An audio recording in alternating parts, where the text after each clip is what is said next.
Hi, it's been a minute. I don't know why weird things always happen to me, but I lost my voice for 2 months, so I got very depressed. But now I'm feeling much better, and I'm ready to go back into doing what I enjoy. Even though I couldn't speak, I still made packs. So I saw this drummer on Instagram. His name is Nico, and he just really blew me away. I went to Nico's and I recorded him in his practice space, and I captured him playing very, very raw through an Apollo. My goal today is to give these really kind of sterile, not the greatest sounding recordings, some kind of energy, some kind of vibe, some kind of spirit in the computer, which I always do, but I don't really document it and I don't really show the process. And I know there's a lot of people who want to get an analog sound. Hello. Oh. Thank you so much. My neighbor just came by and she brought me some Korean fishies.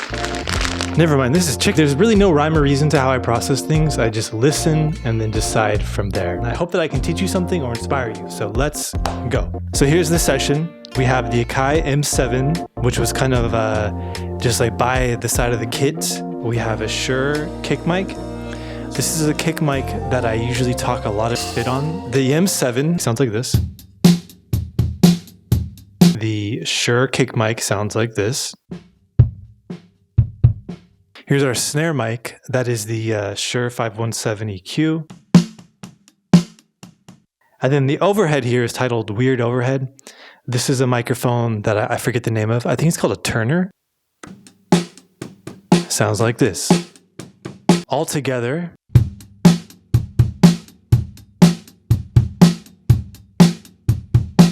Just to show you what we're working against, okay? Here is a session I did in my apartment. Here, in this apartment, believe it or not, I brought in a lot of treatment, and I recorded these with a good friend of mine named Matthew. He has a great vintage Gretsch, I believe it was. So here we go, check it out.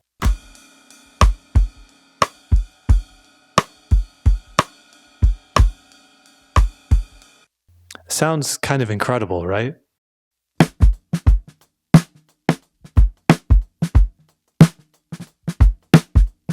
My goodness, that is a good drum sound. Back to Nico, totally raw.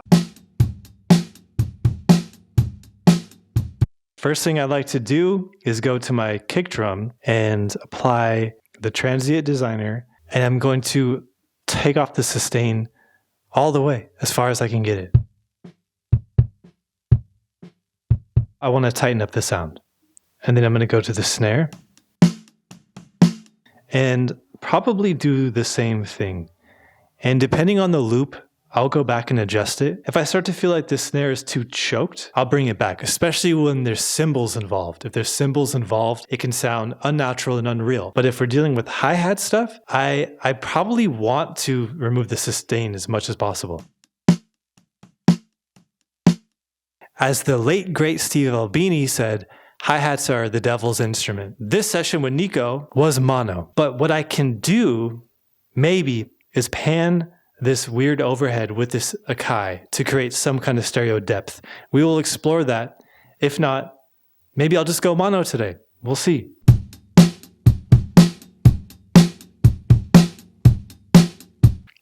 It sounds very, very bizarre. I wonder if I went like kind of halfway with it.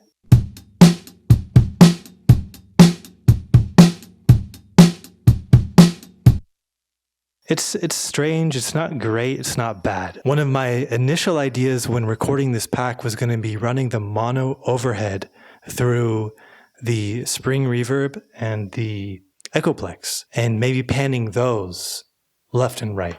Just to be a little bit strange. Sometimes I like weird stereo images. They're not super on point. They're not perfectly symmetrical. Just something a little bit weirder, you know? Just try something different because you can only record drums for so long before you get tired of hearing the same thing. Let's take off these headphones and I'm going to bring in some monitor action.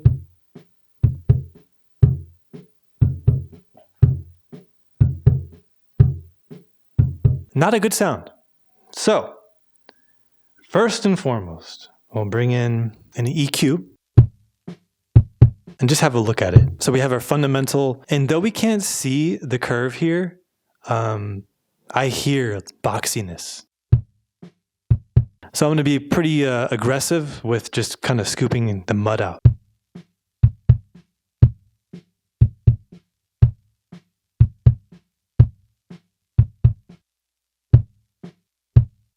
Sounds good to me. And I also don't mind taking out some of the low lows. I'm actually not a fan always of an extremely low kick drum. Just in general, I like to have the low end come from the bass.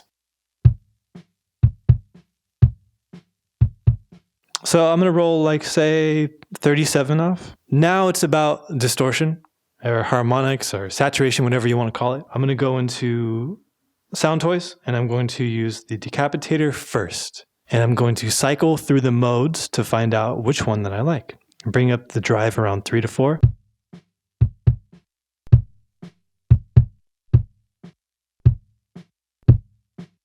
I'm thinking between A and T.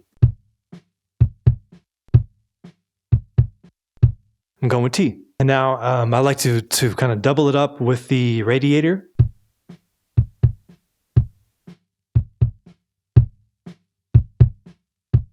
So this is a kind of trick where you boost the input and then you bring down the output.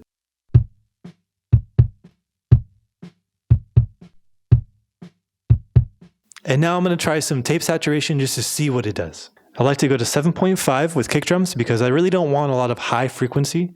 I want to get rid of that any kind of top end. I'm going to change the calibration.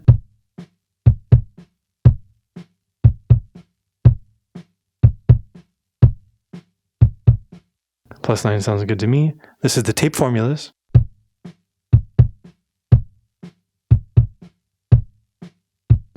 I'm going to go headphones for this because I'm having trouble deciding what I want.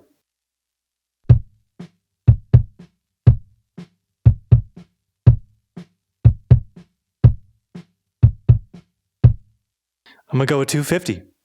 Now I'm going to do the same concept where I'm going to bring down the output and enhance the input. Now I'm going to take everything off and see how it sounds.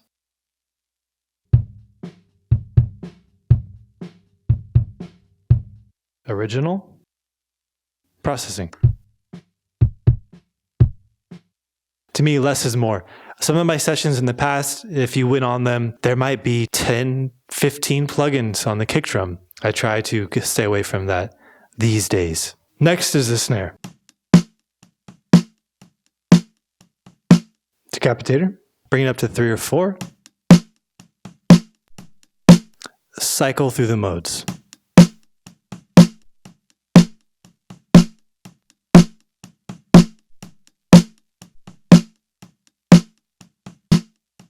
So A is typically my favorite, and then I'm going to go with a little bit of radiator and do the same thing. Put on clean. I usually like the mic. I'm going to bring the input up and the output down.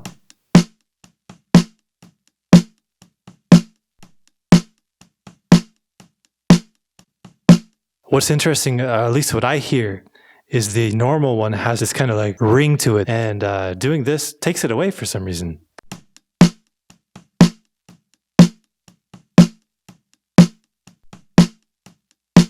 Now, another way to do that would be chasing the resonant harmonic, right? They boost an EQ and they run it through.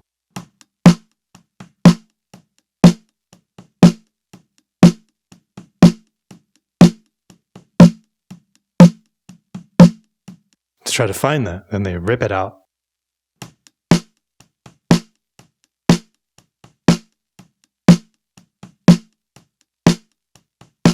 Okay, the weird overhead. What's going on here?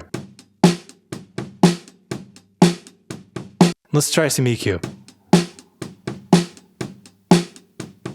I don't know how much tom action is going on, so since we don't have tom mics and we only have one overhead, I don't want to take too much bass out, so I'm going to just kind of sit around 57 hertz, I guess.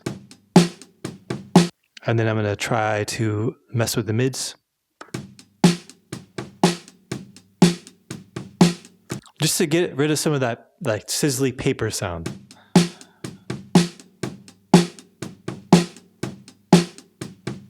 like kind of like boxy sound, right? Sounds okay. I'm gonna kind of split the difference here. Go back a little bit. Okay, that sounds good. Let's bring these all together. So here is nothing. And here is everything. This Akai mic is going to be, we'll call it the character, right? So let's just throw the kitchen sink at it and see what happens. Let's just do the usual real quick.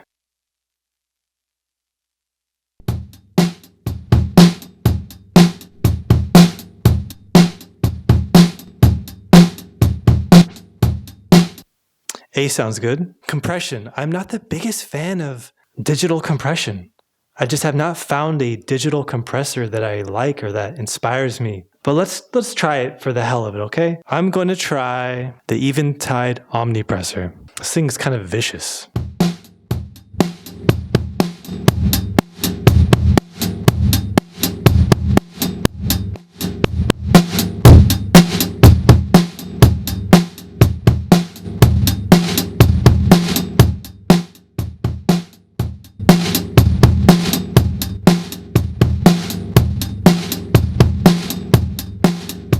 I think we need more character. Let's try another tape emulator.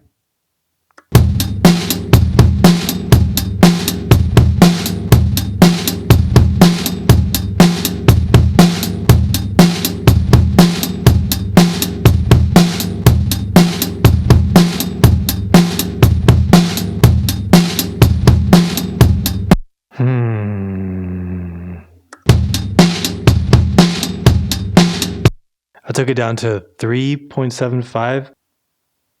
I forgot that this is one of the rare tape plugins that actually goes that low. As far as IPS is concerned, inches per second is what they say. It's how many inches per second are passing the tape head. Most high-end tape machines are running so fast that they would cut your finger off at 30 inches per second. That's really high speed, really high quality. The magic with tape happens when it moves very slow, as far as I'm concerned. When you can just see it moving in real time in slow-mo, basically. And to me, that's 7.5, but this can go 3.7. So let's try it. Here's 30. We're looking for character here. Okay, what else can we do? I've been a big fan of this plugin lately. This is Tape Mellow by Arteria. It has a really nice filter. It has a unique knob called Wear that sounds really cool, some mild flutter, and a nice distortion. It's a really nice vibey plugin. I've really been enjoying it. Maybe I've been overdoing it. I'll show you how. The filter is pretty intense, so I'm just gonna do a tiny bit of roll off of the high end, okay? And then I want to add some drive.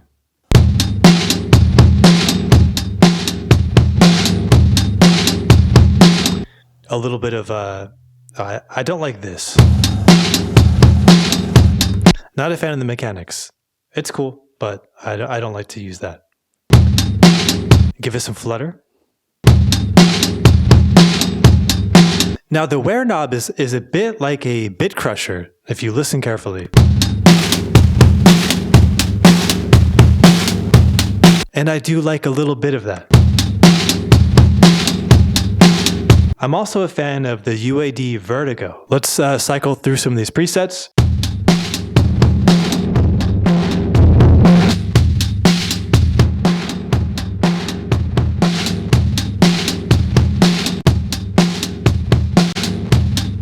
Let's try the Waves automatic double tracking. I like this one called Fake Stereo. I take the drive down. Now we have our stereo. Let's get to this snare. I think this snare is going to need some more help. I'm going to bring in the UAD Oxford Inflator. It's very simple, but it does a lot.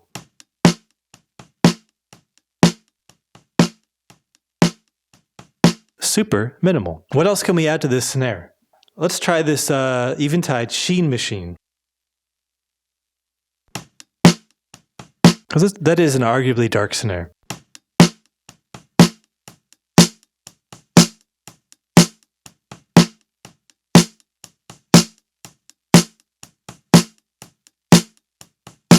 I like it. Now let's hear everything except for the character mic.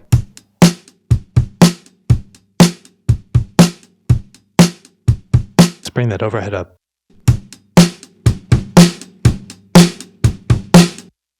It still sounds like there's too many weird mids. I'm gonna try to scoop it a little more. Okay, now let's start doing some bussing, okay? So we're gonna send everything to a bus, turn it up a little bit. We're gonna make it mono because everything is mono today. And what do we want to do? Let's try the Arteria Tube Culture. I've been enjoying this.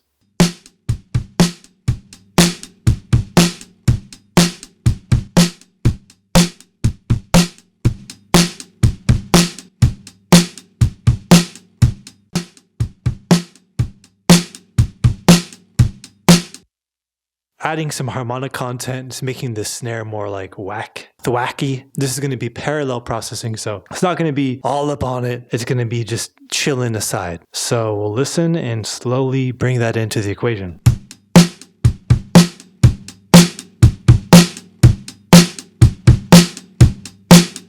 Now let's slowly bring in our Akai. Holy, a little slower.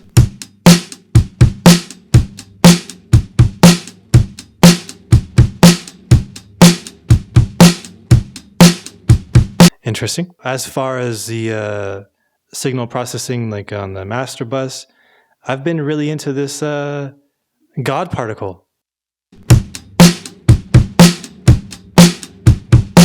RB4.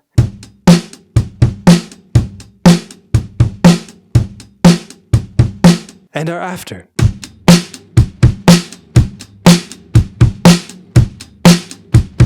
I'm pretty happy with that sound. Now let's take this loop off.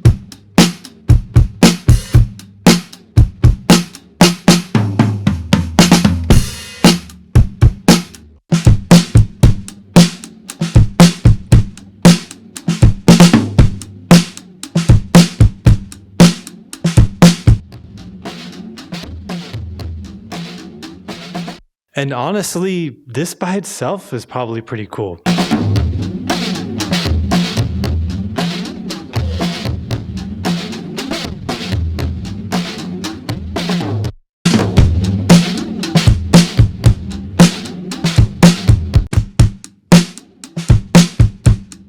The Waves ADT might be doing too much to distraction. Let's bring it back to mono.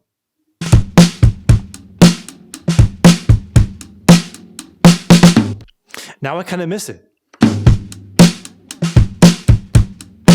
Because it gives us like a sense of space. Although fake, space. So I've taken that as far as I can now. The idea here is to take this and put this to tape, which is kind of ironic, right? Because there's all these tape emulator plugins. So meta. I'm kind of zany because like I have my voice back and I really haven't been able to talk for literally 2 months. So being able to speak again has just made me super excited to continue making these videos because I don't know, I enjoy it, whatever. Now, why would I put a bunch of tape emulators onto drums and then put it on tape? Because I can, because why not? I would also do a much more simple version straight to tape. And I'll decide what I like best. That's often how I operate, is trying so many different things and taking space, walking away, playing music to them, and then deciding from there what works, what really fits. This pack will come out soon, I hope. Thank you for watching. Appreciate you. I appreciate the support. See you next time.